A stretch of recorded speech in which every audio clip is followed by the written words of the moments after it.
ଭଲ ତ ନିଶ୍ଚୟ ହବ କିନ୍ତୁ ଯୋଉଟା ଆମର ଥିଓରିକାଲି ରାଜ୍ୟ ସରକାର ଆଣୁଛନ୍ତି ଠିକ କଥା କିନ୍ତୁ ପ୍ରାକ୍ଟିକାଲି ଏଟା ଇମ୍ପ୍ଲିମେଣ୍ଟ ହଉଛି କି ନାହିଁ ସେଇଟା ରାଜ୍ୟ ସରକାରଙ୍କୁ ଆପଣଙ୍କୁ ବିଚାର କରିବାକୁ ପଡିବ। ଭଡାଟିଆ ହିସାବରେ ଅସୁବିଧା ତ ଅଛି କିନ୍ତୁ ମେନ୍ କଥା ହଉଛି ଯୋଉ ଆମର ଘର ଭଡାର ଯୋଉ ଓନର ଘର ଓନର ଯିଏ ସେମାନଙ୍କୁ ଆକ୍ଚୁଆଲି ଯୋଉ ଘର ଭଡା ବଢାଉଛନ୍ତି ତାଙ୍କୁ ଗୋଟେ ମିନିମମ୍ ଗୋଟେ ଡ୍ୟୁରେସନ ରହୁ 2 ବର୍ଷ କିମ୍ବା 3 ବର୍ଷ ସେମିତି କିଛି ତାଙ୍କର ଡ୍ୟୁରେସନ ରଖୁନାହାନ୍ତି ମନ ଇଚ୍ଛା ଘର ଭଡା ବଢାଉଛନ୍ତି। ଆମର ପାଣି ବିଲ୍ ହେଲା କିମ୍ବା ଇଲେକ୍ଟ୍ରିସିଟି ବିଲ୍ ହେଲା ସେଥିରେ କିଛି ତାଙ୍କର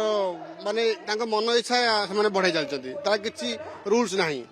ତାରି ଉପରେ ଗୋଟେ ସରକାରଙ୍କୁ ବିଚାର କରିବାକୁ ପଡିବ କି ଆଟଲିଷ୍ଟ ଯଦି ଗୋଟେ 1 BHK ହଉ କିମ୍ବା 2 BHK ହଉ କି 3 BHK ହଉ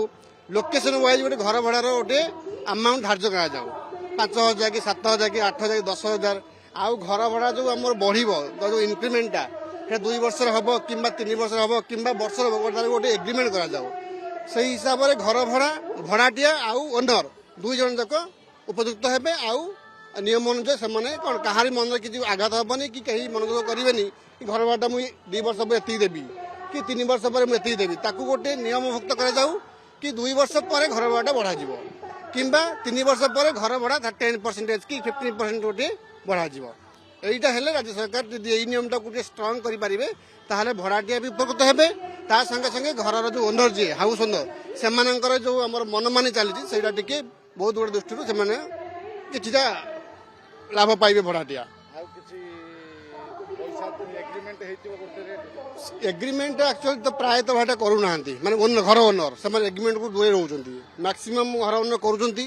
ଆଉ କିଛି ଘର ଓନର ସେମାନେ ଏଗ୍ରିମେଣ୍ଟ କରୁନାହାନ୍ତି କଥା ଦଉଛନ୍ତି ଆମେ କରିବୁ କିନ୍ତୁ କରୁନାହାନ୍ତି କାହିଁକି ନା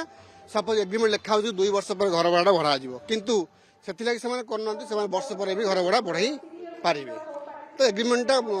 ନିୟମଭୁକ୍ତ କରାଯାଉ କି ଏଗ୍ରିମେଣ୍ଟରେ ଗୋଟେ ନିୟମାବଳୀ ରଖାଯାଉ ସେଇଟା କଲେ ବହୁତ ଭଲ ହବ। ପଇସା ତ ଅନଲାଇନ ତ କଲେ ବହୁତ ଭଲ ହୁଅନ୍ତା କିନ୍ତୁ ମ୍ୟାକ୍ସିମମ୍ ଘର ଭଡାଟିଆ ଅନଲାଇନ କେହି ନେଉନାହାନ୍ତି ସମସ୍ତେ କହୁଛନ୍ତି ଆମକୁ କ୍ୟାସ୍ ଦିଅ କାହିଁକି ନା ସେମାନେ ଟ୍ୟାକ୍ସ ଦଉନାହାନ୍ତି ଗଭର୍ଣ୍ଣମେଣ୍ଟକୁ ସେଇଟା ଯଦି ଅନଲାଇନ କରାଯାଉ କି ମତେ ଅନଲାଇନ ଗୋଟେ ଫୋନ ପେ ଆକାଉଣ୍ଟ ହଉ କିମ୍ବା ଆମର ବ୍ୟାଙ୍କ ଆକାଉଣ୍ଟ ହଉ ସେଟା କଲେ ଉଭୟ ଭଡାଟିଆ ବି ଉପକୃତ ହେବେ ତା ସଙ୍ଗେ ସଙ୍ଗେ ହାଉସ ଓନର ବି ରେଣ୍ଟ ଆଉ ଫାଙ୍କି ପାରିବେ ନାହିଁ।